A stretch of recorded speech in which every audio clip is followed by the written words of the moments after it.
In the 14th century, a massive shadow spread across the European continent. It was a shadow that carried fear, unimaginable suffering, and the collapse of an entire civilization. People gave it a name that still sends chills down the spine today: the Black Death. This wasn't just a disease. It was a cataclysm, a plague that wiped out nearly half of Europe's population, leaving behind dark, haunting stories that echo through the centuries. What was this terrifying force? Where did it come from? And how did it bring one of the world's most advanced civilizations to its knees? Today, we journey back into one of history's darkest chapters. Most historians believe the origin of this darkness lies in the vast plains of Central Asia. Here, a deadly bacterium, Yersinia pestis, thrived. It lived inside fleas, which in turn lived on the common black rat. For centuries, this cycle remained relatively contained. But the world was changing. The Silk Road, a network of trade routes connecting the East and West, was bustling with activity. Merchant caravans carrying silks, spices, and other treasures also carried unseen, deadly passengers. As these caravans traveled, rats scurried among the goods, and the infected fleas went with them. All it took was for a few of these rats to climb aboard a trading ship docked in a Crimean port. With that, the disaster had officially set sail. The ships, symbols of commerce and connection, became floating carriers of death, heading straight for the heart of Europe. The continent had no idea what was coming. In the autumn of 1347, 12 Genoese trading ships, returning from the Black Sea, pulled into the Sicilian port of Messina. The sight that greeted the townspeople was a vision from a nightmare. Most of the sailors on board were already dead. The few who were still alive were gravely ill, delirious with fever, and covered in strange, black boils that oozed blood and pus. The authorities, horrified, ordered the death ships out of the harbor, but it was too late. The plague was already on shore. From Italy, it spread with terrifying speed. It followed trade routes to France, Spain, England, and Germany. Within days of its arrival in any new city, the pattern was the same. People would develop a fever, start shivering, and then collapse. Panic swept through the streets. Europe had officially fallen into the darkest, most terrifying age in its history. Society began to unravel as the invisible enemy consumed everything in its path. To the people of the 14th century, this plague was a monstrous, singular entity. But we now know it took on 3 terrifying forms, each more deadly than the last. The first and most common was the bubonic plague. This is where the name Black Death originated. Victims would develop large, excruciatingly painful swellings in their armpits, neck, and groin. These were called buboes. At first, they were red, then they turned a deep purple, and finally, a ghastly black as the tissue died. Without treatment, the mortality rate was as high as 90%. It was a slow, agonizing way to die. The second form was even more frightening: pneumonic plague.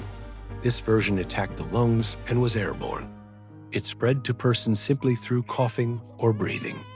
Victims would cough up blood, and death was almost certain, usually within 1 or 2 days. It meant you could catch the plague just by talking to someone. The third and most aggressive form was septicemic plague. This was a direct infection of the bloodstream. It was so rapid and lethal that victims often died before any of the classic symptoms, like buboes, even had a chance to appear. People would feel fine one morning and be dead by evening, their skin suddenly turning dark as blood vessels hemorrhaged. There was no cure, no understanding of germs or bacteria. There was only fear, a fear so profound it swallowed entire cities whole. The scenes that played out across Europe were like something from a hellish apocalypse. Entire cities became living graveyards. The church bells, which normally rang for prayers and celebrations, now rang nonstop, tolling for the endless stream of the dead. Soon, there were too many bodies to bury individually. Carts were piled high with the deceased, rumbling through the streets as criers shouted, "Bring out your dead." These bodies were then dumped into massive, hastily dug plague pits. Paranoia and desperation led to horrific acts. If one person in a house fell sick, authorities would sometimes board up the entire home, sealing the healthy inside with their dying relatives. Superstition ran rampant. In their ignorance, people blamed cats, believing they carried evil spirits. Thousands of cats were killed, which was tragically ironic, as it allowed the rat population, the true carriers of the plague, to multiply even faster. Some cities, like Florence, lost over 60% of their population in just a few months. Social order disintegrated. Chaos reigned supreme. Out of this nightmare emerged one of history's most iconic and eerie figures, the Plague Doctor. You've probably seen the image. A figure cloaked documentos to toe in dark, waxed leather, wearing a mask with a long bird-like beak. This costume wasn't for theatrical effect. It was their version of a hazmat suit. The long nose of the mask was filled with aromatic herbs, lavender, mint, and spices. They believed the plague was spread by miasma, or bad air, and thought these pleasant smells would purify the air they breathed. Their long coats, gloves, and a wooden cane were all designed to avoid any physical contact with the sick. They would use the cane to examine patients, lift their bedsheets, or even to push them away. In reality, their methods were completely ineffective. The herbs did nothing to stop the bacteria, and their treatments, like bloodletting, often did more harm than good. But the terrifying, crow-like silhouette of the Plague Doctor became a symbol of the era, a walking omen of death. The aftermath of the Black Death was nothing short of catastrophic. It wasn't just the human toll. The very foundations of European society had crumbled. Entire villages' simplesment vanished from the map. Gijich houses left empty and silent. Vast stretches of farmland were abandoned as there was no one left to work them, leading to widespread famine. The institutions that had held society together for centuries were crippled. The church lost much of its authority as prayers and piety had failed to stop the horror. Governments and armies were weakened, with so many nobles, knights, and officials dead. Europe's economy collapsed. With a massive labor shortage, the old feudal system began to break down. It was a brutal, horrifying reset button for the entire continent. The Black Death didn't just kill millions. It killed an entire way of life, forcing a traumatized Europe to rebuild itself from the ashes. Even with all we know today, the Black Death is still shrouded in mystery. Many questions remain unanswered, fueling debate among historians and scientists.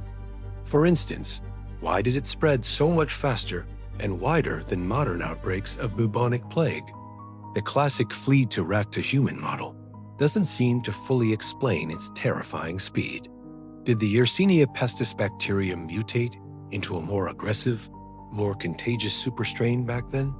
Some theories suggest it combined with another pathogen to create a deadlier disease.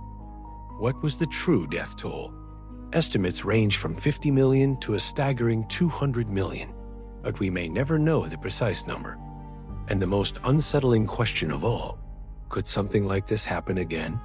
The Black Death remains one of the greatest, most terrifying unsolved mysteries in all of human history. The story of the Black Death is a chilling reminder of own vulnerability. It shows how even the smallest, most invisible organism can bring the entire world to its knees, shattering civilizations and reshaping the course of history. But it's also a story of incredible human resilience.